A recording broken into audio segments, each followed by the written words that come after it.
Τώρα υπάρχει αρκετός χρόνος και για ένα καλό σούτ αν γίνει ένα screen. Λοτζέσκι, Μάτζαρης δοκιμάζει για 3. Ναι! Απίστευτο buzzer beater! Απίστευτο buzzer beater!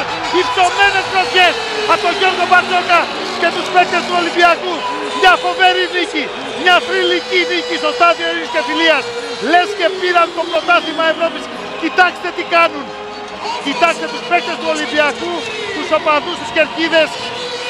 Μια απίστευτη νίκη σε ένα τρομερό φινάλε. Τι είδαν τα μάτια μας και απόψε. Τι τριποντάρα, Θεέ μου.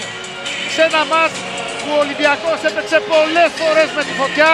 Σε ένα μάτς που άξιζε, θα μου επιτρέψετε την εκτίμηση και την άποψη, τη νίκη εις γελών αγκόρα.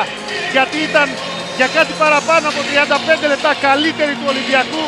Αλλά βεβαίως κανένας δεν πρέπει να υποτιμά την καρδιά των πρωταθλητών Ευρώπης.